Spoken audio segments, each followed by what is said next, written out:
But nah, you know what? Like, I'm not even the banter you guys, but I had so much heat from Man U fans, like saying like, "Oh, 'cause I'm an Arsenal fan because we got knocked out by Oh. our ex-manager Emery." Wait, you're an Arsenal fan? Yeah. Oh, come on, I know that ain't who I think it is. You guys were chatting on Wednesday evening. I I saw know you that ain't guys who I all think over it is. Twitter. Nah. No, you know what? The worst thing is, it was funny to see Emery beat you guys, but equally, I had to crawl very quickly into my shell and be like, actually, we lost to our ex-manager, which is even more peak. So you've got like Yeah, because you the might let him whole go. the whole Arsenal thing is like, oh, the Arteta masterclass, and it's like the masterclass has been what, finishing outside of the Conference League and fucking mediocrity. That's all we've had this season. Yeah, no, Arteta's more of a model for me, but I don't know. We'll have to see over the summer. What I think there will be a lot of movements between the managers, though. Like, What, as in what, clubs in general? yeah, as in like I feel like there already has like I mean you got the likes of Allegri free, even flipping. Well, no, Allegri's not free. He's going back to Juve. Oh, he's going back to Juve. My bad. That's basically confirmed. Yeah. Or Conte as well. Conte's free. Zidane's free. Nuno's free. If you consider him a top manager. Yeah, no, I can't lie. Like I was saying this. I like Nuno for Man U personally, but wow. I know it's a bit of a left field one, but I feel like he's got that same. Even though he hasn't really had that caliber of player, but I feel like he's got the Man United way of playing football, like attack. Well, Nuno, Denzel, have you watched Wolves? Yeah, have you watched Wolves, bro? Nah, Nuno's like, he's defensive, you know. He's like Mourinho kind of. Oh man. Yeah. I think the fans. Wait. Are you Ollie out? Me? Yeah, I've been Ollie out for ages. Since last year. Fair. I'm 50-50. What about if you get okay? So you're Ollie out, but yeah, obviously depends on the board and everything. I know the Glazer's out. Everything. I'll tell you what it is, Arma. I'm not just Ollie out because it's not just Ollie. It's the board as well. For me, the big thing is the board. I want the board gone because I feel like if we get rid of Ollie, which I'm not expecting us to, but if we do, it's going to be a thing of where the same cycle is going to happen again. Yeah, because it's the same board. It's the same thing. It's the same. The boards for United to progress, I think we got to get rid of the board and Ollie at the same time. It's going to be a complete overhaul because if we get someone new in, the same cycle, same thing we've seen with Mourinho and Van Gaal, same thing. Well, this is the thing, yeah. Like I personally find that I can't banter Man U because we're very much kind of in the same boat. Like, yes, you guys finished a lot higher than us, like in the league, but in terms of the cycle that we're going through as well, which is our owners never spend the money, we never get the signings we want. I mean, obviously, Arsenal fans are so like fragile when it comes to signings. We're always like, we want that person, want that person, want that person, and the minute we get that signing like Partey, and then Partey doesn't perform, every Arsenal fan's like, oh, we want him out of the club. Oh, we want him out of the club. And it's like I very much feel like with Ole and with the boards that you have, it's always been that question of like, if the board was this transfer window to get you Sancho, all of these big signings, would you still back him, or would you just be like, nah, like just bin the whole thing, have a full rebuild next season, and then we can start thinking about getting those big signings? I think for me, if he was to get in these so-called big players, I doubt. Obviously, good players are going to make an impact regardless, right? Yeah. But in terms of challenging for the top honors, as in like going a proper title run or going deep in the Champions League, I think just having good players and vibes isn't going to get you to that elite level. You're going to need the coaching. Tactics. You're going to need the tactics and stuff, which Ollie, I'm afraid, does not bring. What Ollie does, what I credit Ollie for, his man management is pretty good. Yeah. He seems to, make all the players seem to be happy for the most part. Yeah. He's a nice. I guess him being a nice guy has helped him in terms of the way he deals with players. But you can see with United, there's no coaching there. There's no tactics there. It's individual brilliance and inshallah. Literally, that's literally what it is. And yeah, I fear that we'll get these big players in, and cool, there'll be certain games where they come alive and Sancho and Bruno and Pogba all balling out together, and I'm like, woo, yeah, it looks great. But then when it comes to these semi-finals, finals, it's gonna need more than that. Yeah, and definitely. we saw that on, when was it? Wednesday, yeah, definitely. I'm sorry, there's no way in hell we should be going life and death with Villarreal. I know. And it wasn't even life and death. With the players they have, definitely not. It wasn't even life and death. Villarreal are limited. So Emery is doing what we know what Emery is for. Emery is quite pragmatic. There's only so much they can do. The onus is really on us to be attacking them and bullying them. And we had no cutting edge. Yeah. There was no plan, nothing. I was actually going to say that because, like, I feel like if I was in that position as a Man U fan, or say like Arsenal got to that final and it went to penalties, I don't know if I'd be overly satisfied with that win.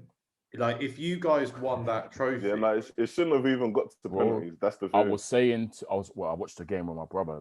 I said, even if we win this, I don't think we're going to win this. I think we're going to lose a shootout. But if we win, I'm not even celebrating, because what the hell is this? It should have been it should be like a 3 shots on target the entire game. So 120 minutes, 3 shots on target against Villarreal, 7th in Spain, 7th.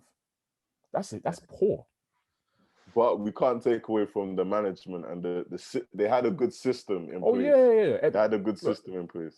That was it. People were saying that we're gonna kill Villarreal. Obviously, they beat you guys, but even when they beat you lot, they weren't impressive. I was saying that Arsenal should be ashamed of this performance, because what Villarreal literally have offered nothing, really and truly. But Emery, when it comes to this competition, as we know, he's a magician.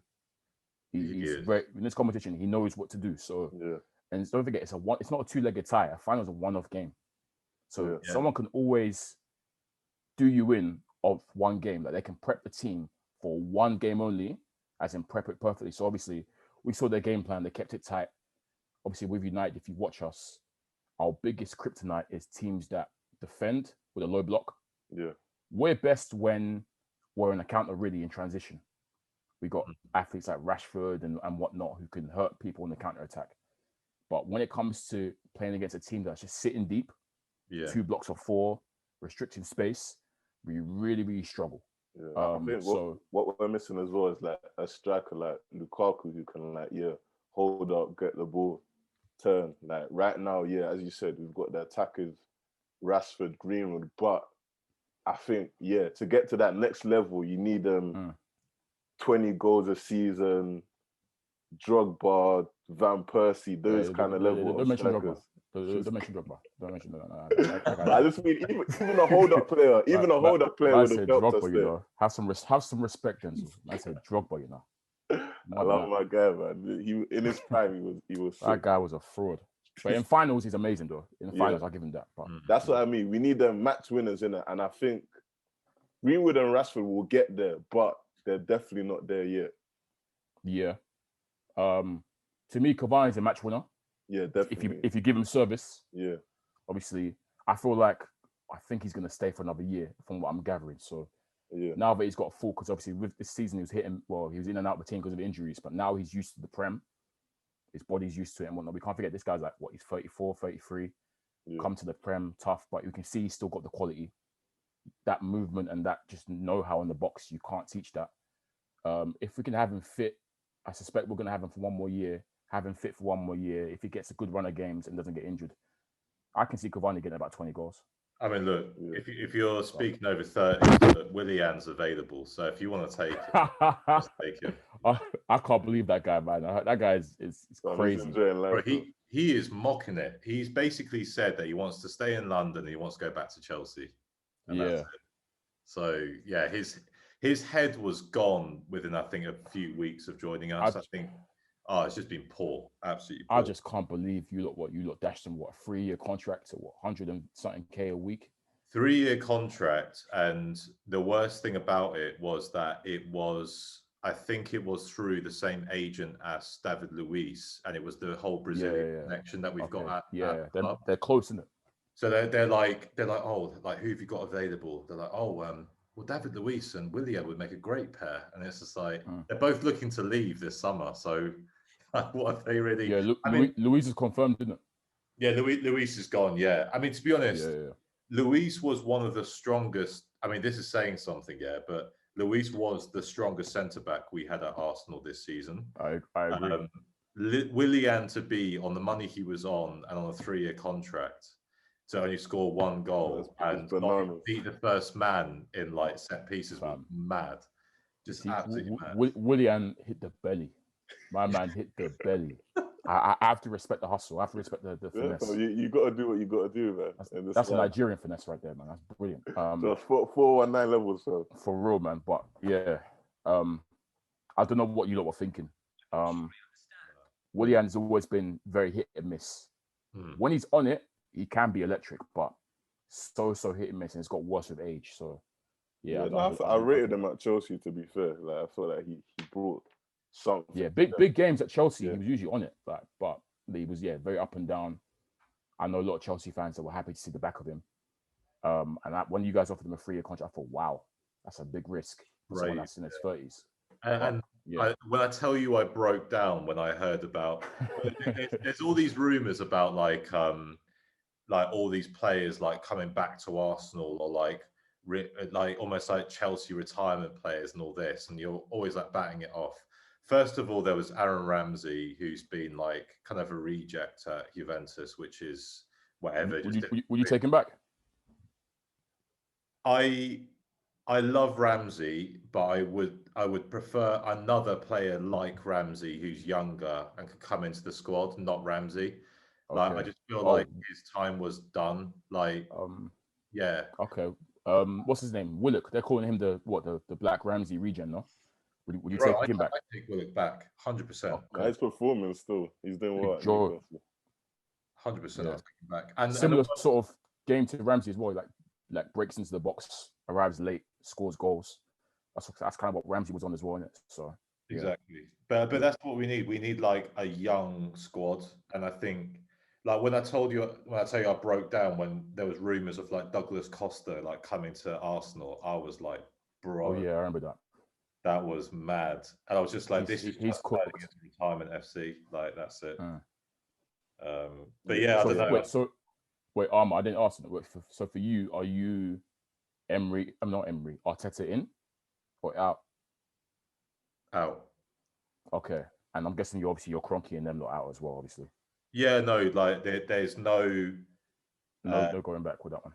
Yeah, no, there isn't. I just don't see how. I feel like Arsenal fans have been blinded by the FA Cup win, which really was set up by Emery. Emery built up that traction for us to get to that win, and obviously because of Emery's really bad run of form and games and everything, that's when he eventually got sacked. Arteta came in. I was quite confident because it was like, okay, he's an ex-Arsenal player. He's got the sort of the pep, assistant thing on the CV. I was like, okay, brilliant. But you can't forgive where we are on the table. I'm sorry. Like we got embarrassed in Europa, got embarrassed in Carabao, FA Cup got embarrassed, and in the league we've been embarrassed. So it just feels like for me, Arsenal was a big club, but right now I don't recognise Arsenal. I think it's been completely changed into this very much like with signings, dropping in the table, our performances in cup games, just awful all round. And I think the only way you can change that is new owners, investment, and a new manager, and it's got to be rebuilt from scratch. That's the only way you can do it. Do you have a preference on manager that you like to see come in? The thing is, it's so hard to pick one because you could go like, oh, I want a Conte, or you want an Allegri, or you want one of these managers with all these years of experience. But for such a big rebuild, it's hard to really pick one. I think you need a younger manager. That's true as well. Yeah, because sometimes these managers come in and like they just don't suit the system. Like we've seen it countless times at Chelsea, Man U, even with Arsenal, with Emery. So like I feel like it's about who meshes well. It's not really about accomplishments and all of that. There is this whole argument recently about like I've seen this argument on like AFTV and like a few other football like channels that talk about this, but there's this whole argument of like, would you accept like a sugar daddy owner at your club? So if like someone came in with a lot of money, like a Arab owner, would you be happy with that and just getting like absolute ballers in and all of that?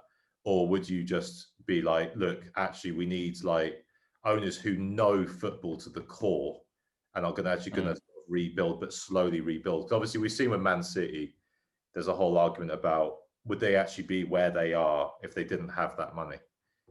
No, definitely not. Of course not. Like, I think you saw it as soon as they got the Arab owners in, like they changed quick. It weren't even like a couple of years. It was like the next year, they were all, like, because before the Arab owners, they were like a mid-table club, and now they shot up quickly. Same with Chelsea as well. Chelsea Chelsea were trash, man, before Roman came in. So that might switch the background on us. But I think it shows you what, because I guess those are like the two types of owners. Like on the Man City guys, they seem to like have like some sort of knowledge, but then you got Abramovich who's actually football mad, isn't it? So it shows you what the two sides both can work in it, basically. Yeah, they both elevated their respective clubs massively. So hats off to them. Obviously, they've had to spend a lot of money, but it's brought in I guess they've come in with a vision for the club in the sense that they want this club to be successful, to be winning stuff, and obviously to do that, they know they have to pay, and they've got the funds for it, right? But I guess you compare that to the Kroenke regime and the Glazer regime at United, where they're not really looking at the success of the football club and what it means to the fans. Yeah. They're just seeing it as a business venture to make them profits. So for them, they're comfortable with United. Obviously, they're United are still, even though we're not winning trophies, we're still making a lot of money, and we're still, turning over like massive profits and whatnot. That's making them money. So they're, in a sense, they're happy to accept the mediocrity because they're still in the green. You get me? Same with Kroenke, I guess, with Wenger. Wenger was making top four consistently, and that was profit to them. Like, as long as they're making the profit, no issues there. So they don't really care for the fans and for what our sentiments are. They're just happy to be in the green, and that's why the clubs are failing. I mean, picture the scenes if Chelsea actually lose the Champions League and Tuchel gets sacked. That'd be mad. Boy, I wouldn't put it past Roman. He's done it before, so man, he's ruthless. I do think he'll keep him because obviously Tuchel's made a massive impact, but it's not within Roman. He's capable of doing that for sure, man. That guy's a bad man. God, it's worked for Chelsea. Werner's going to come in with like a hat-trick masterclass in the Champions League final. I'm telling you. But I won't be surprised. Football's mad. I wouldn't be surprised. Denzel laughing, but that's Werner has been dead this season. It's a poor season for him. This whole season. It's peak for him. Especially when you saw what he was doing in Germany. But that's you got. Look, the Bundesliga, man. You got to look at it funny, man, because I know when the players come over here. Boy, that league is funny. That's all I'm gonna say. That league is not cracked out what it's meant to be, man. Honestly, no, definitely not. Teams I feel like compared to most European league, the Prem is just because you see when they come over, players that are scoring like 20, 30 goals and like Prem's Italy hard. or Germany, like they struggle. Yeah, facts. Prem's tough. I think it's a thing where like most teams on a lucky day can beat the other team. If you compare Germany from when I've watched the Bundesliga, like all the teams like play like a crazy high line. They all press like madmen. So the games are fast-paced, energetic, but there's just like hella space and gaps. In the Prem, everything is restricted in a way. A lot of teams will do the low blocks and they're onto you man-to-man, physical, like obviously guys like Burnley and stuff. Like it's hard. It's real hard, a lot harder for strikers, for sure. Yeah, no, definitely. And I kind of wanted to jump into obviously the England squad got announced this week. I don't know if you can get up, Marco.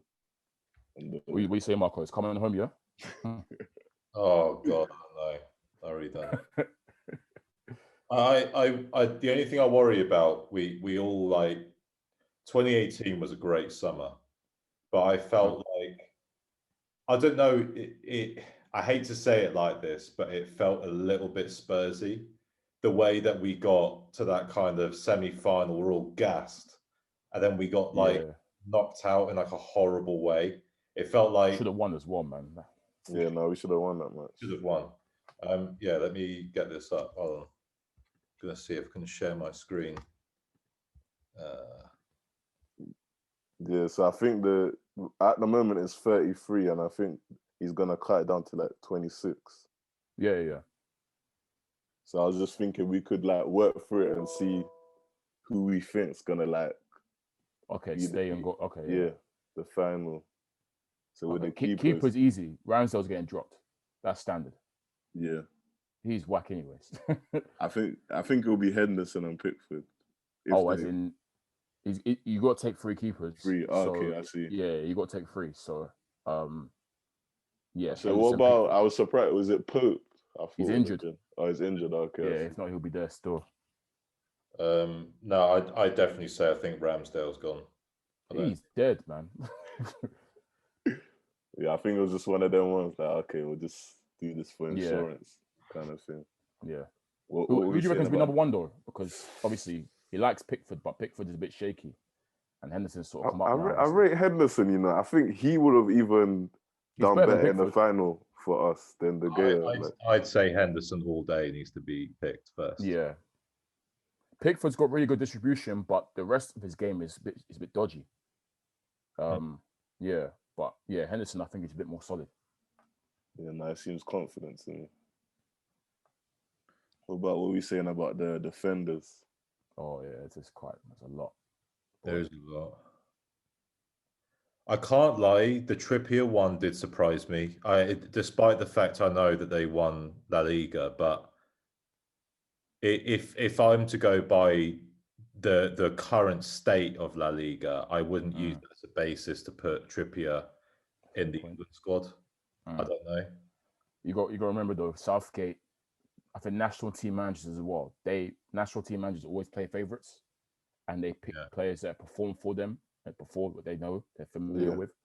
And obviously, he's a fan of Trippier. He's picked him a lot. Obviously, Trippier played a lot of the games, won the World Cup and stuff. So also, I'm amazed. Sorry, the other thing as well that annoys me a little bit, the fact that Chilwell and Trippier got picked over Wan-Bissaka is like, I don't know. It's mad. I disagree with you there. You know, I think Wan-Bissaka doesn't deserve to be there. You think so? I think he does. You know, he's improved, but he's not. For me, he's not as a right back option. He's not better than Trent, Walker, and Trippier. For me, he's better than Trippier, definitely. I can't say. I feel like. Dens, have you seen this guy go forward? He's definitely got another level to go to, but I feel like he's good enough. He's improving. I'll give you that, but he's not like he's not there yet. Those other guys can play football. Like, Wan-Bissaka just slides a lot and tackles really well, but I need more than that going forward. Like, I feel like he is raw. He is raw, but I feel like we'll see this season. Maybe he will use this as fuel. He is improving though. Like, he's gonna go play for Congo. I reckon. I think that's what he's gonna do. Yeah, apparently they're trying to get him, obviously. So yeah, I don't think he should do that, man. I think he's gonna be one of them ones in the future. It's just about. It's about focusing on your game. Net. He's got the raw skills. He's got the athleticism. It's all about just working on your game, and I feel like he'll get there. He definitely has, like, compared to his first season, he has improved going forward compared to but if I'm looking at it compared to those other right backs, they still are better than him in that sort of capacity. So yeah, I think that's why Southgate just knows that he needs those other guys ahead of him. But yeah, we got a lot of competition at right back. There's a lot of guys coming up as well. Who do we think are gonna be like the starting 4 then? Okay, starting. He might go 3 at the back as well because he might go 3. Well. Yeah, might go 3. He might go 3. I think Maguire, if he's fit, definitely. Maguire and Stones, I think, are shoo-ins. Yeah. Depending on if he goes back 4. If he's gonna go back 4. It's either going to be, I reckon, at right back, either Trippier or Walker. And then left back, I suspect he's going to pick Chilwell ahead of Shaw. You think? I think Shaw's yeah. had a brilliant season. But I think Shaw should be starting. Yeah, Shaw's had a Yeah. better season. Yeah. If he goes back free though, I think we're gonna see. I think he might, because he did it last year in the World Cup. Obviously, he might put Walker centre back like he did last time in the World Cup. So Maguire, Stones, and Walker, and then have Trippier and Chilwell probably or Shaw as wing backs. But yeah, I don't know what he's gonna do, to be honest. I think he'll go with Shaw. I think Shaw's that not only he's been really good defensively, but like more impressively attackingly, he's been brilliant this year. Yeah, like, our left side at Man U that's been keeping us alive, basically, kind of thing. The thing is that I feel like he a bit like sort of what was said before. Like he does have his favourites. Yeah. I do wonder if he's just going to play it safe and just do like Maguire, Walker, Trippier, or something like that. If it was a back three, just because he always does that. He always has those key players that he plays first, and then he starts sort of bringing on the subs. So I just don't know if maybe we'll just go with that to play it safe, and then bring on this. I agree with you. I think Southgate is a safety first kind of guy. Yeah, he's not one to take risks like that. So he's really pragmatic. Yeah, with the defense, I don't think personally for me, I don't know why Ben White's there. I'm not knocking Ben White. I think he's a good player, but I just don't think he's warranted enough to get called up. And I don't like Mings either. I don't rate Mings. I actually think that his partner Consa is better than him. Yeah. I would have picked it, but I know Southgate, he likes Mings. He's picked him for a while now. So, and I think Tomori should be there. Chelsea plays on loan for me. He's on loan at AC Milan. He's had a really good season at Milan. I think they want to keep him, and I feel for him because I don't think Southgate's bothered looking at him, but I like him a lot, and I think he'd be better there instead of Ben White. But apart from that, I think the defense is what I expected was going to get picked. To be honest, there isn't anyone that I think has been left out. Like a total shock. Yeah, true. Yeah, apart from Tomori being there, but I knew he wasn't going to get there. What about midfield is? Yeah, I think the only glaring omission is Madison, isn't it? Yeah, and Lingard as well. He was struggling at Man U for some time. Like obviously he spoke about his mental health struggles and all of that. So it's good to see that he had the comeback season with West Ham. And it's funny, me and you kind of had a back and forth on Twitter saying, I think he should come back in it. Yeah, no, I think he's definitely. I've always rated him in it, but I felt like what he was going through, definitely you could see it. It weighed on his football, innit? So it's good to see his back either way. Yeah. I'd rather see us cash in and I think we invest elsewhere. But I'm happy for him that he's been able to get back and obviously come back to form now because it's been a torrid year and a bit for him. Yeah. So obviously off the field and on the field. So well, you know what you might be right that it seems like West Ham is a good fit for him. I think that's his level, and he's found his level. Yeah. For us, it just wasn't working, and go elsewhere and reignite your career, which is what he's done. He's played him into form for England now, so well done to him. So in terms of the midfield, do you think he's gonna go with the 3 or the traditional 4 in midfield? I think he's gonna play maybe 3 in midfield, but he's definitely gonna play. He's gonna look to play a double pivot of Rice and Calvin Phillips. That's what we've been seeing in all the friendlies and all the previous matches. As you said, Southgate safety first. Yeah. So for me, that's there. I don't like that, but that's what he likes. I think he feels like he rather have the security first, as opposed to maybe the creativity and whatnot. So I think we're definitely going to see. I think the midfield 3 is going to be Rice, Calvin Phillips, and Mason Mount. He loves Mount. He loves Mount. And to be fair to Mount, he's had a brilliant season. Yeah, no, he's had a good season. So I think that's the midfield 3. I think because I don't think Henderson's going to be that fit. No, I agree. I don't even know if he's going to make the cut. I don't even know how fit Henderson is. We haven't seen him since the injury, so I don't even know he's back in training or whatnot. So I'm not expecting him to be fit. But he likes Rice, he likes Phillips, he likes Mount, so I can expect them to start. But to be fair, those 3 they've had good seasons and they have been quality. To be fair, For me, yeah, I would personally like to see if we're gonna do midfield three. I understand being pragmatic, but I think against teams where we can roll over, there isn't a need to be pragmatic. Yeah. So against who's in like Scotland, I think they're in our group, right? Keeping it a buck, we're a lot better than Scotland. We can afford to play something like maybe Rice, Mount, and Grealish, for example, in the midfield three. Yeah. A bit more creative, a bit more guile and whatnot. Then maybe against the Spains or whatever, Germans and stuff, you want to be slightly more secure. Cool, you can play Rice and Phillips together. But yeah, I feel like he should chop and change and not be pragmatic first all the time. That's my personal opinion. So yeah.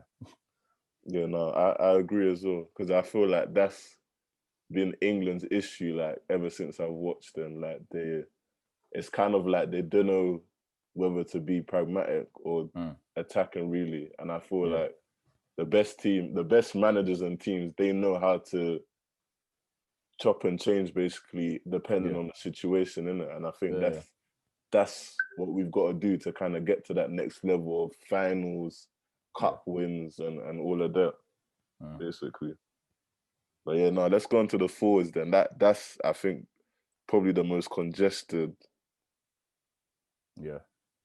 That I feel like there's a for you lot guys, who do you think? Obviously, we know Kane's gonna start like every game. Yeah, 100%. Kane's a shoo-in. So who for you guys? Who do you think should be partnering Kane on either side?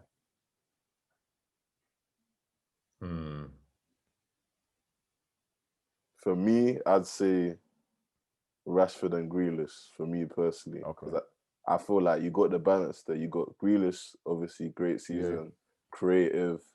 He's gonna be like your 10 pushing the ball forward.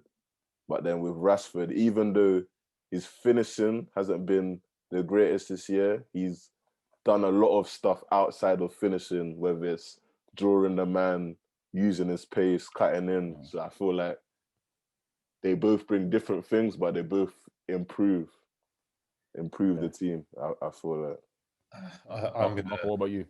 I feel like it would be Foden and Grealish because Grealish. I think Foden has just been insane. He's mad, isn't he? Like, if you're talking about cutting inside and even finishing to some degree, I'd probably even say, Foden over Rashford any day. Okay. I just feel like Foden is like everything that you need from a young player. I think Saka is a great footballer. He's basically saved Arteta's job this season, right? But he is not the finished product of like a young player, I think. And Foden is just so polished in comparison. I just think, I think you would need a Foden with that energy and then a Grealish on the other side, 100%. Yeah, no, I definitely don't disagree with that. I'd say I see both sides in it. Like I see Foden, he's definitely had a better season and he's more of a threat than Rashford. But I feel like Grealish and Foden might cancel each other out. I say that's my only thing. Like sometimes when you have like two of the same, like even with the Man U game, I think that's kind of what happened. Like there was two of the same type of players cancelling each other out. So I'd say that would be my only thing with that selection. What are you, man, not showing any love to Sancho? But even what's his name, Southgate, he's in and out with Sancho, isn't it? Even though I rate Sancho as a player, I feel like, you know what, he needs to come to the Prem. That's it. Like the Bundesliga is good, but for him to break into the England squad and be that guy, I feel like the Prem is just better competition, and you're with most of where the other players are playing. Okay. No, but yeah, for now, for me, like not quite yet. I mean, who would you drop out of these forwards? As in to not make the cut? Yeah. Get Ollie Watkins out of here, man. Yeah. he's the name that sticks out to me. Get Ollie Watkins out of here, man. No slight to Watkins, but I just feel like because with the forward thing, you have to be aware that Kane is going to play every single minute. every single minute of every game. Yeah, no, he's our best striker by far. And the only time another forward's going to come in is if, like, obviously we're struggling to break down a team, we're chasing a goal or whatever. Last couple of minutes, trying to nick a goal, etc. That's the only time another forward's going to come in. And for me, yeah, in terms of options off the bench, like I said, I just feel like I'm not sure what Watkins can do on a international stage as compared to someone like Calvert-Lewin, for example, who we know is good in the air. He's a bully, strong, different kind of profile. So yeah, for me, I'm definitely dropping Watkins. Mason is someone I'll probably keep. And the fact that we know he's a shooter, he's a finisher, he can offer something as well because he's clinical. But yeah, Watkins to me isn't. Yeah, I don't think he should be there. Yeah, no, I'd say no. I have to agree In with terms that. of strikers, I mean, yeah. But I think, yeah, Greenwood and Saka, even though I rate both, those are probably another two that Southgate's probably going to be more 50-50 with, because they're both, like, in a similar way, they've got a lot of potential, but yeah, they're not quite the finished products yet. Yeah, I'm on the fence with Saka because I know Southgate likes him, and I rate Saka. He's a good player. I think from what I can tell of Southgate's interviews and stuff, he sees Saka as almost like a tertiary left back cover. Maybe, I don't know. I don't think that's probably his best position. I think everyone says from what I can see, he's a lot better going obviously further forward. But so what do you think his best position is then? When he plays further forward, I think he plays right wing. Yeah, right wing. Yeah, if I'm correct, Marco.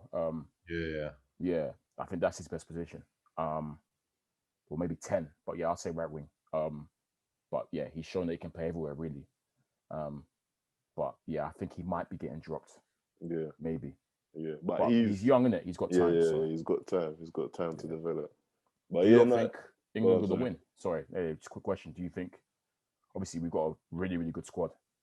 Are you confident in England winning, or are you looking at other teams? Do you reckon that's going to win? I don't know. I feel like we still have the threat of like. I feel like if we're being realistic, if you're looking at like maybe the French squad, like I don't know. I just feel like we always have like one bad game in us, and I feel like it was a bit like, again, I go back to the 2018 example. I think we were in such a high that summer that I just worry that that's going to happen again. Not to sound like so pessimistic, but we need. That's the thing. Yeah, we need to be fire. That summer was wavy though. Everyone was happy. Best. Yeah, that summer was wavy. Good vibes, man. Renaming tube stations after Southgate. That summer was sick. Like people I know who aren't even into football, where they're talking to me about football, and everyone was together. There was a real togetherness around the city. Everyone yeah, it was sick that summer. I can't lie. I don't know. Denzel, do you think it's coming home? Yeah, what I was gonna say to that is that you see, now look at Denzel. Denzel's a passion merchant. He wants to say it. I know you want to say it, Denzel. You want to say it. Look at you. I do. It can, innit? But the question is, will it? Like, I still think, yeah, the French team, Mbappe, like, I think he's the heir to the throne. Benzema. Yeah, even Benzema. Kante, like, no. They're just like, we're good, but they're great, innit, basically. Yeah. They're like Mbappe, yeah, I think he's the heir to the throne. I don't think we're going to win Messi. I don't know, man. England just we got that Spurs bottle gene, innit? So we ain't gonna win. I think we should be aiming for semi-finals minimum though. Yeah, minimum definitely, semi-finals. Definitely. And if we don't get to the semis, Southgate's failed to me. Because this crop of players we've got is nuts. No, they're good. They're good. Especially in obviously up front. I think defense maybe is a bit of a weakness, but yeah, in terms of the creativity, the flair, the striking, like we've got a lot of brilliant top players. But yeah, I question Southgate. I don't really rate him too tough as a manager, and yeah, I just feel I don't know mentally. I don't think these players are about that. I guess so. I do wonder if his time will be over if we do actually drop out of the Euros very early. Oh, No, one I, hundred I percent. think it should be. I can't He lie. has to do. He has This to is do. this is the best team we've had in a while. So you gotta at least be aiming for semis. So this all let's say at least 50% of them have performed well this season. So it's like you come on, transfer this to the international stage as well. Yeah. Like the likes of France too. Like, Mm. No, but yeah, it'll be interesting. We'll I see. remember We'll see. when Wenger and Pochettino were rumored to become England managers. Oh yeah, I remember that. Yeah. Wenger would be good though. Like we do need someone just someone who's at that next level, basically. Mm. Yeah, for sure, for sure. I mean, But what yeah, do you? I was actually going to ask you this anyway, but what do you think about um, people sort of saying that like Bamford got snubbed and all of this stuff in like the forwards? I personally would have put him ahead of Watkins. Personally, yeah, I think he had a Yeah, better season than Watkins. I prefer him just as a player. I think over Watkins. yeah, Yeah. yeah, no, I agree as well. Like I've rated Bamford this season, and He it's surprised me probably this season. He he's really probably did. just Southgate's just because he's quite similar to a lot of the players that are a bit better than him. That's Mm. probably Yeah. been his downfall in that area, Uh, to be honest. But yeah, no, I kind of wanted to get onto the one of my favorite sports, the boxing. Obviously, okay. there's been a lot of shenanigans over the last couple of weeks. Like Mm-hmm. for like the last couple of months, like we all thought AJ Fury this summer, like probably the fight of the century for me anyway.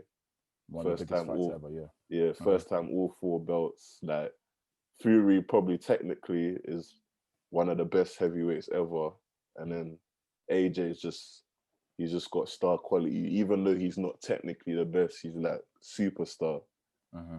But then obviously man like Wilder threw a wrench in all of it, and yeah, it's kind of just fallen to pieces. And now Yeah. Wilder and Fury is fighting. So yeah, like what's your kind of take on what's happened?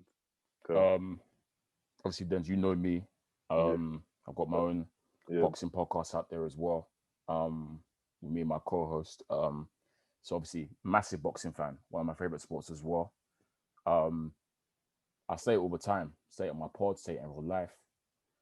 Tweet it. You know, I always say it. But being a boxing fan is tough, man. It really is tough. Just because of all the shenanigans and politics that goes on in the sport. yeah. There's a lot It of can, dirty yeah. politics going on. It's tough, man. It really is tough. Obviously, I love the sport to pieces, and I always love the sport. But there's times like this when it's like being a hardcore fan like myself is like, oh, heart wrenching.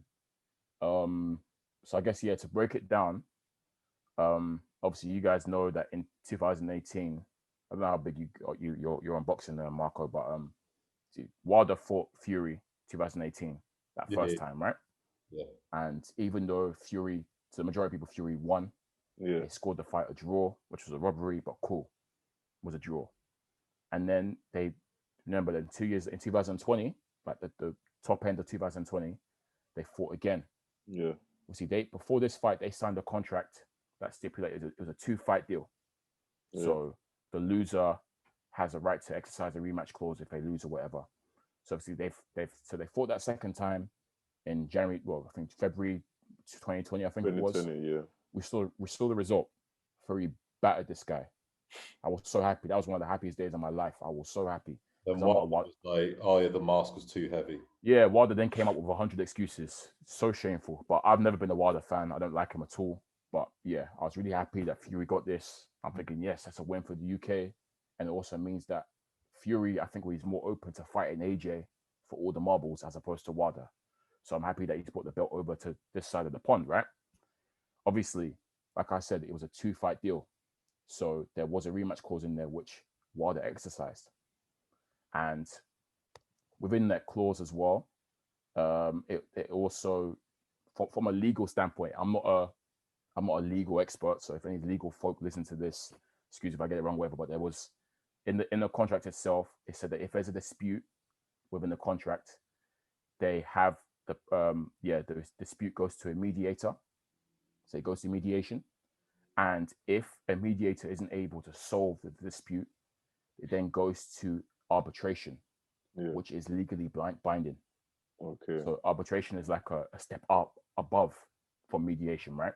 Right. So this is the way I understand it anyway. So yeah. So basically, Team Fury, they're saying that, yes, there was a rematch clause, but within this clause, it says here that they have to exercise this rematch clause as a time has to, the clause has to be exercised by a certain time limit, by a certain period. But let's say by November 2020, they have to have agreed the third fight. Yeah. And if by November, whatever, they haven't been able to agree upon it, then that clause is voided. Yeah. Leaving Fury free to fight someone else. Yeah. So obviously it gets to November now, and they haven't heard anything from Team Wilder. Nothing. There's been no movement. They have been able to agree the third fight date. So Fury and his team were there saying, "Oh yeah, no, the clause is expired.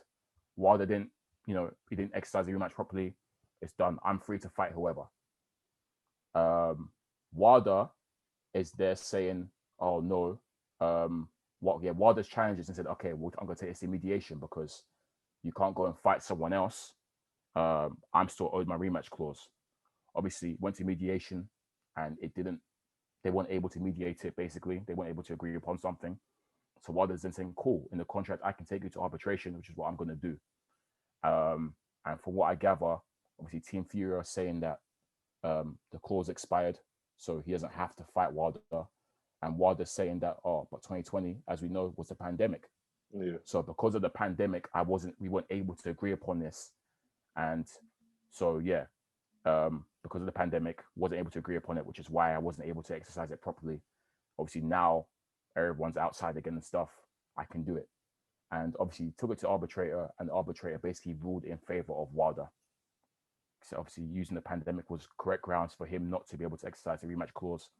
So because of that, and because it's legally binding, Team Fury, who have been leading us on a merry dance for about 6 months, saying that, we're coming to beat up AJ, we're going to fight AJ, blah, blah, blah, blah. For months, they've been saying this. And his main promoter, Bob Arum, who's a legendary boxing promoter, was there on camera multiple times saying that Wilder arbitration is not an issue. It's been dealt with, it's over. He's free to fight AJ, they're going to fight AJ. So, yeah, they've been saying, Team Fury have been saying for ages that, we're going to fight AJ. Fury then came out and said, the contract is signed. I'm fighting AJ August 14th in Saudi Arabia. Obviously, as fans, we've been eating this up thinking, yes, it's going down.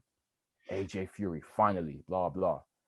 A day later now, we then learned that Wilder has won his arbitration and the judge has ruled in favor of him, meaning that Fury has to fight Deontay Wilder by September the 20th, I think they said, or he gets stripped or whatever. And next thing we know, Team Fury, within like a day, have signed a contract to fight Wilder. Yeah, that one there was a bit mad. Very shady behavior. Despite going back and forth with AJ for months about the contract and basically saying, make us an offer, etc. They've been haggling over this contract with AJ for ages. And they finally signed. But then a day later, once they learned they will fight Wilder, Team Fury, within like a week's time, have signed a date to fight Wilder. They've signed the venue, everything, like it's all done. So for about 6 months, Team Fury have been using AJ's name for clout. This is the way I see it. That's what it looks like. I can't to build his profile for clout. And obviously, they've known all along that this arbitration thing was an issue. And they've been lying to us and saying it's not an issue, it's done, blah, blah. They've known this all along. It's all been planned, I think, personally. And it's just a joke, man, because obviously you as a fan, you build yourself up, get excited. The amount of times I've spoken about this potential AJ Fury fight, like you said, Denzel, we've never seen all 4 belts in the heavyweight division on the line. And boxers of this level of stardom as well, both at their primes. Let's be real as well. Like, obviously, I'm a hardcore boxing fan, so I follow all divisions, all weight classes, right? Yeah. But for most people, Yeah, heavyweight boxing. Heavyweight boxing is boxing. Yeah. That's all. Even me, I got introduced to boxing via the heavyweight division, innit? And if we're talking about the masses as well, that's what draws in the crowd. That is what brings in the casuals. It's heavyweight boxing. Because that's where the most knockouts are. Exactly, Denzel. Exactly. Gee, Denzel, you got knowledge, you know. I didn't know you on this thing still. I'm on it still. Yeah, heavyweight boxing tends to it's crowd pleasing, it, because obviously you got 19 stone men banging each other. There's going to be a knockout. You can't be that. Obviously, they're hitting hard. So, yeah, heavyweight division's always been the glamour division, always. So, yeah, casuals are eating this up. They're thinking, yes, Fury, AJ. Obviously, we know, like, yeah, Fury's got diehard fans. AJ's got diehard fans. Like, we've all been excited to see this, and yeah, it's been obviously Spanish put in the works, and it's not Wilder's fault. For me, if you're legally obligated, it's Team Fury. They've lied to us and they've let us a merry dance. For Wilder, if you're legally obligated, to have your clause, I mean, you have your rematch. It says it in your contract. Boy, well done. Like, that's legally. So you're go get your fight, man. So yeah, those are my thoughts towards it, man. I'm not happy with Team Fury. Bunch of clowns, really. Yeah, and it's funny because I watched the interview with Eddie Hearn. Obviously, I watched AFL TV. Like, just brings me bare jokes. And the way he described it was mad, because he kind of said, like, as you said, like, they've been leading them on. And even from what I've seen, Fury's never really been pushing the fight. Like, literally, Eddie's been doing this basically almost by himself. Like, literally, all the negativity, like, Eddie's been positive about this fight for more than 6 months, saying, he's in contact with them. They're working hard to get the deal done. He's basically breaking his back to try and make both fighters happy and for them to agree on the deal, right? All the negativity about this fight has all come from one side of the table, Team Fury. Yeah, I'm seeing Bob Arum, Frank Warren, John Fury saying, "Oh yeah, Eddie Hearn, make us a reasonable offer." Or TikTok, you're running out of time. Hurry up, etc. Oh, we might not fight him in the end. We don't know. Like, they've been pessimistic this entire way, purely because they knew themselves that this arbitration thing's happening, and they're probably going to lose. Like, it all, to me, it's just so shady. Like, you signed, like, Fury came out and said, the fight with AJ is on, I've signed. And then a day later, we then find out the result of the arbitration. It's mad. It's mad. It's all mad. I have to ask, because, like, I mean, I come from a family of boxing fans, so I know a little bit about the sport, and I've, like, watched it. And you're probably right. Like, personally, as more of, I guess you could call it, a casual fan that occasionally watches, like, the big fights. It tends to be heavyweight fights, or like big UFC fights, if I ever watch, like, sort of martial arts or whatever. But I do find it interesting how, like, very much, like, the fans' power has kind of been taken out of our hands by a lot of these fights not being staged in the UK. Like, we've seen it even with that fight. Obviously, every single boxing fan, you could ask them up and down the country and said, if it's an all British fight, have it in England. I agree. Yeah, definitely. And it's all going out to Saudi Arabia, and it's like, well, okay. So, unfortunately, I hear that, and obviously for me as well, I would we would all rather it was in the UK, right? But I'm afraid, obviously, it's a business as well, and money talks. And when it comes to money, we know who's got the money. And when it comes to affording a fight of this magnitude, them Arab man, they're gonna blow everyone out the water with offers. Like, they would have made Hearn and Arum and Team Fury and Team AJ an offer they can't refuse, because the money is astronomical. No, we can't afford this fight in the UK. No one, obviously, yes, for the fans, yes, that's what we want. But these guys are always, it's about making money for themselves and for the fighter as well.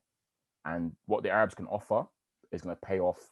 Like, this is like minimum, this is $100 million fight minimum for both of them, minimum in terms of person. Minimum, that's crazy money.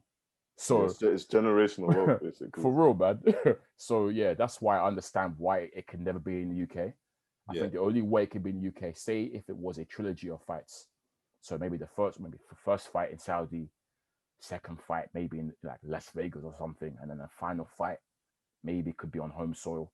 But yeah, the first 2 fights will never be in the. Nah, we can't afford it, which is a shame. But money talks, I'm afraid. It is a shame. Yeah. Yeah, and I think another takeaway I took from this is that Al Heyman is just the secret flipping boss of the whole thing. Yeah. Like he always manages. Like he even goes back to that fight in 2018. Like really and truly, if it was in any other country, Fury would have won. But Yeah. it was in America, and for me, like you've seen it through the last 20 years. Al Heyman's always been able to maneuver his fighters just a way 100%. to Al get. Heyman is He's a genius in boxing. That's the ghost right there. And no one, barely anyone knows what he looks like, but yeah.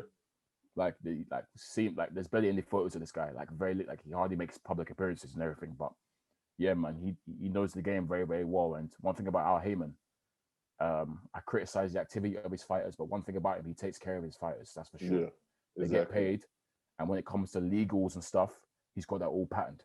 Yeah, all patterned. So yeah, man. Yeah, he's taking care of Wilder with this one clearly because yeah, it went to arbitration and Wilder won. So yeah, crazy. What do you think is going to be the result of the third fight? See, because like, obviously you're thinking Fury should win, right? Because he's really battered this guy twice. But Murphy's law, this is the way the game is, man. Every time I think we're close to an undisputed fight, something comes and yanks him back. Yeah, exactly. So I would not be surprised if Fury gets his ass knocked out. I'm not even joking. He shouldn't do. Yeah. But I will not be surprised if obviously Wilder would have done some homework, and yeah, try to be better. Look, Wilder's very limited. He can't really do much, but I'm sure he will try and be better than what he was. We don't even know what he's been doing in the interim. He might have been working. I don't think he can improve that much, but he won't improve. Wilder will always be the same. He's had over 40 fights and he's been the same guy he's never shown any improvements. Yeah. But yeah, it's not even on Wilder improving. I question what Fury's gonna be like coming to this. He might come in complacent. True. Because he really has beat this guy up twice. And he might come in thinking, yeah, easy work. And the thing is with Fury's an enigma because when he's up for a fight, like when he's really up for it, he's borderline untouchable, right? But we see him struggle with guys who shouldn't be struggling with. Even Schwartz. He's not motivated. Yeah. So obviously he's fighting for a lot less money fighting Wilder compared to the AJ. Yeah. So he would have been up for the if it does happen, that's gonna be the banter's gonna be a madness. Yes, he's obviously not only is it 100 million pound fight, and the money in terms of being able to like crown yourself undisputed heavyweight champion. Like he would so up for it, but Wilder, I don't know. He might come into that hella complacent, and he'll get caught with that big right hand. So yeah, Fury should win, but I wouldn't be surprised if he loses, guys. I really won't be. I really hope that Fury just bullies him for like however long it takes. Because I think that's what happened in the second fight.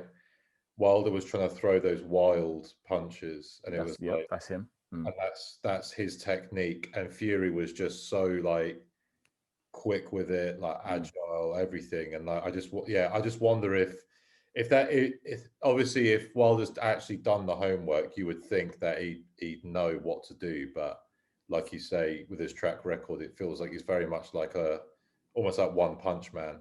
Like that. That's shout out to Saitama. But if it does land, it's you're out, innit? Lights out, boy.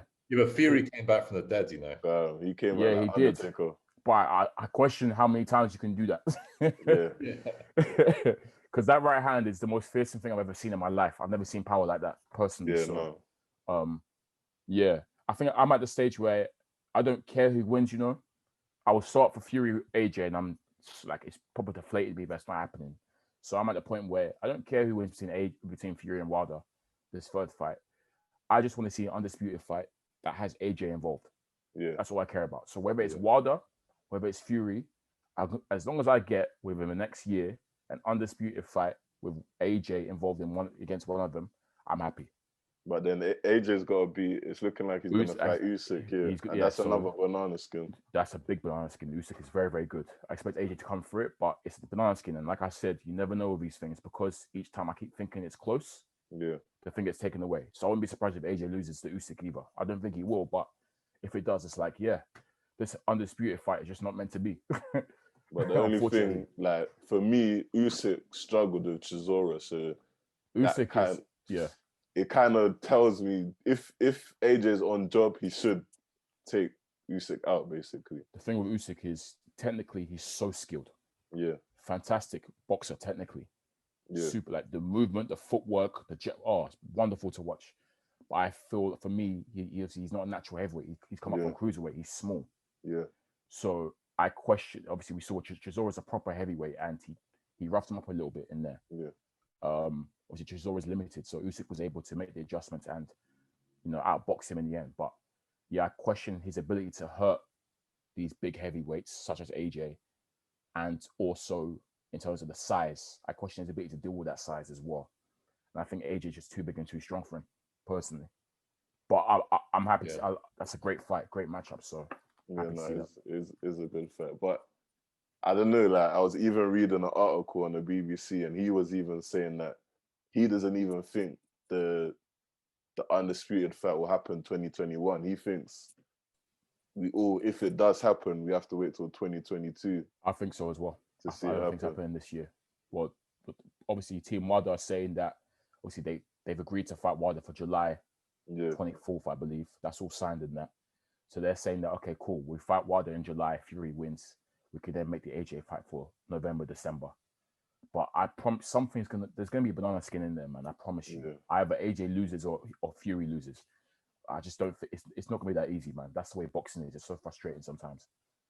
Yeah, and I do think kind of what we said at the beginning, that's where UFC is trumping boxing in a way that they're getting the big fights consistently, whereas we get it like it's every 5 years, like even with the Mayweather Pacquiao that came 5 years too late. So it's like, that is definitely a downer in boxing at the moment. Well, not even at the moment, for like it's been like that for forever. Well, is Logan Paul Mayweather not a big fight to you? Come on, Marco, come on, man. Let's get.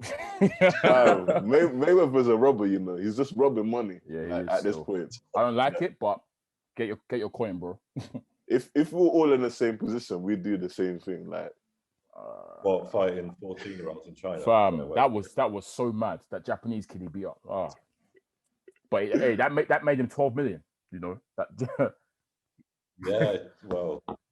I don't know. For me, not all money is good money, but it's hard to turn down that kind of money for 1 minute to work, 1 minute's work in it. So who am I to say? I'll probably do the same. I won't lie. Yeah, and people forget. Even they always say it's just Mayweather, but even Ali fought in exhibitions. Like I feel like,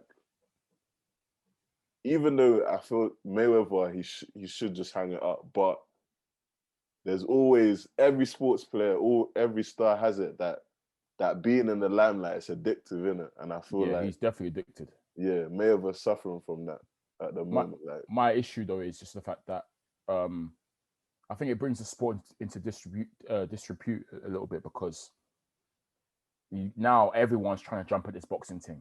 Yeah. And as a fan, I know this boxing isn't for play. Yeah. It's not a kind of thing where you just jump in. People die from this. Yeah. We see deaths every year in the ring. Yeah. It's not something to play around and say, oh yeah, I want to jump in the ring now and start beating. You know, it's a serious thing. It's a serious livelihood, and people get seriously hurt. And we see the impacts that it has on boxers in the end, with slurring, Parkinson's, all that kind of stuff. So, yeah, man, we've seen a big wave about this, and I just don't want that to be encouraged, because, yeah, like I said, boxing isn't for play at all. Yeah, I don't really like it as well. I feel like it should be left up to the professionals. Yeah, and if you're gonna do it, at least match them on par, innit? Like, with an ex-professional. If you're gonna do two cool. Like, I wasn't a fan of Roy Jones and Tyson, but at least they lived the life. They were in the ring. Yeah. But you've got guys who are literally hopping off the tube, hopping off YouTube to say, oh yeah, let me try this boxing thing. And it's not. yeah, man.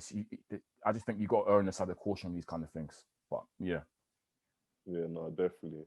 And I think with Logan Paul, he's kind of said that he said boxing saved his life. Like that's what.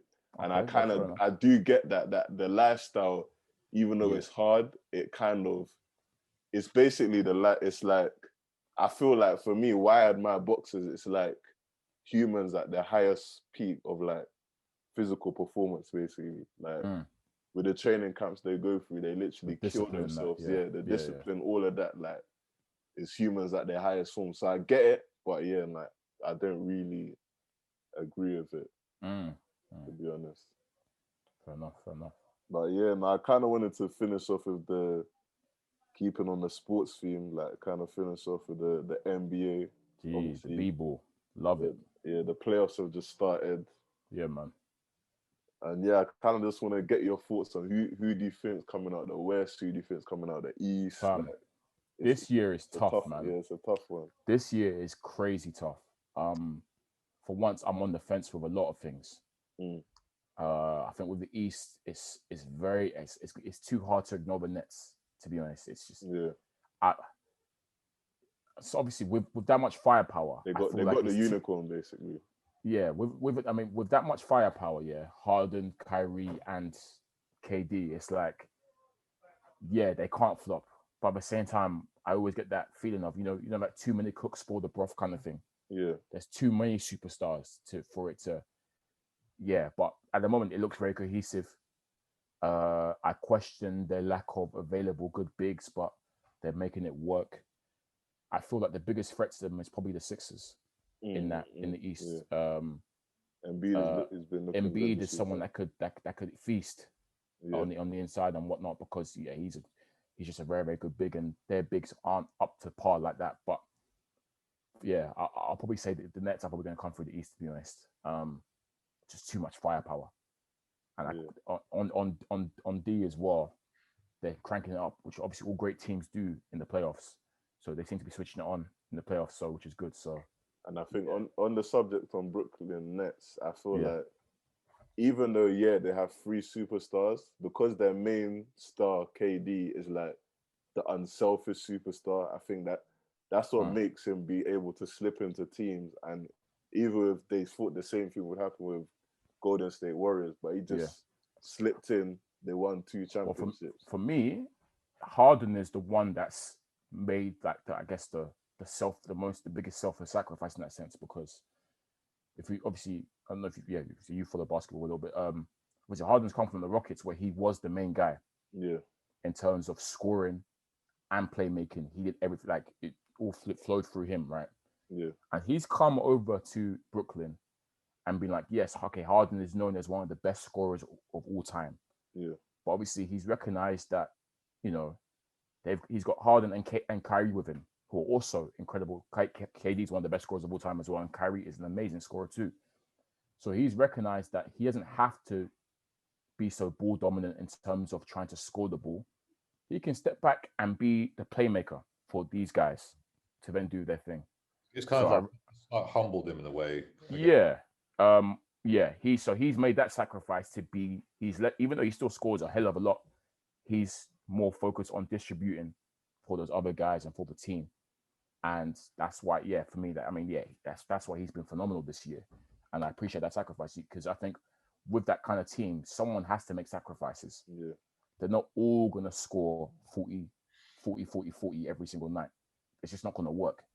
So someone has to take a step back a little bit. And he's made that step back to be more of a distributor, as opposed to being what we know him for, really, and that's scoring the ball. And I think the thing to remember, out of the 3, he's the one that hasn't won a championship. So he's kind of getting into them ages where, and every superstar, they don't want the asterisks against their name in it. So I feel like like once you get to that age and that stage in your career, you're thinking, you know what? Let me try something different. I've tried this one way 10 years straight. It obviously hasn't worked in it. So he's probably reached that realization. Yeah. But what about switching over to the West? The West, this is tougher for me. But if I'm gonna put something out there, I can't. even though they haven't been great, LeBron taxing it. Like you can't ignore LeBron. Yeah. And even though he's a bit crocked, obviously he's had ankle issues, which he said he's never going to be the same again. It's still LeBron. And when it comes to playoff time, LeBron's like Thanos, man. So Yeah, yeah, no, I can't look past LeBron. I can't. He always finds a way to get it done somehow. And judging off the last 2 games, AD, who hasn't been great since returning from injury, is starting to finally pick up again. Yeah. So yeah, I'll go Lakers. Lakers Nets final, which I think is the final everyone wants to see. But yeah, I think Clippers are the only team that can probably disrupt in the West. But boy, even they them, might be getting swept. Yeah, at this rate. Even them, yeah, like their issue is like I feel like between their 2 top players, they haven't got like an out and out leader who's like a LeBron. He's gonna be like, nah, like we're doing it this way, and it's this way or no way, basically. Yeah. Like, yeah, I feel like Paul George and Kawhi, like they're both very talented, but they ain't got that. It's Kawhi's got it, but that's the thing. Yeah, Kawhi has it. We've seen it. Like what he did with the Spurs and So their struggles are weird to me because they've got the depth, they've got the team, they've got the 2 superstars, right? Yeah. But like I think they just seem really weak mentally. Yeah. And that's weird for me. Well, I guess Kawhi, not really, because Kawhi, last game, he balled the head out and he did all he could do, but not much. Obviously, it's a team game. But I feel like the rest of them don't have that mentality when it comes to playoff basketball to, get going when the going gets tough, kind of thing. They're kind of chokers in that regard. So, yeah, it's a bit of a weird one. Yeah, boy. I kind of I understood the move to LA for him, but I still feel there was more to do for him at Toronto. Like I feel like that team, even though there were some weaknesses, like they had their leader, they had their best player, and they had like the role player pieces to like at least go for another run. But obviously, you kind of dismantled that when he left. But yeah, I don't know, man. But I guess that's basketball. Like they're all just going to where they feel like it's not only about basketball career, but they're thinking about their home life. They're thinking about he's a California guy, innit? So, and what's gonna happen after basketball as well. Trust. But it's gonna be good. Man. It's been a good season, and this playoff series, I'm really enjoying them so far. It should be like obviously once we get to the deeper rounds, it's gonna be tense, man. We're going to see some great games because all the teams this year to me are almost stacked in a way. They're all really good teams. So yeah, some great matchups to be seen. Yeah, no, definitely. Yeah. And kind of like during to the end of the pod, what I like to do is just say like one thing, whether it be like a TV show, book, series that's either like sick or that you think can be helpful. And I'll probably start this week because I just started a book actually called Maximum Achievement. It's by a guy called Brian Tracy. And it's just basically just telling you all the ingredients that you need to kind of succeed. And I think just like self-help books, especially now that we're coming out of the pandemic, fingers crossed, June 21st, we're back out here. So I just think, kind of getting into that zone and that mindset of like, like we're coming back out here, but you have to come out with the right mindset. I think in that sense, those kind of books are kind of like helpful, basically. But yeah, I don't know what you guys are saying. If there's anything that you've seen, or if I, you know what, I always struggle every week with this. So I've literally the only 2 things I can say is at the fine age of 26, I've actually started learning to drive. So that's been a process. That's been keeping my mind occupied. So I've been like focusing on that. But also I've just started like recently rewatching Stranger Things. I just think it's sick. Sure. So I've been like binging that basically. That's been keeping my mind occupied. And I did a theory test mock thing online today and I failed, so I've got to get ready for it. Yeah, no, those were long, man. It is long. Yeah, I don't know what you're saying, Cam. Boy, yeah, you didn't tell me. You didn't tell me about this segment. Yeah, I know. This is kind of I could have prepped something still. Yeah, I think for me, what I've been doing is just obviously, you know, you've been running our collection for a while and stuff, and you've had this podcast going. Just for me, obviously, I'm recently into the podcast game as well, so sort of learning the craft in the way and just trying to, yeah, just learn how I can build that. Me and my co-host, how we can build that together, draw in more listenership, etc. You know, how we can improve different little things, obviously like audio quality and where we're gonna invest in this and investing in that kind of infrastructure for it to take it to the next level. So yeah, I think that's what I've been sort of looking at, obviously what I've been sort of reading up about recently. And I'm trying to think of what's the most recent series I've been following. I do watch a lot of TV shows, but now my mind's gone blank.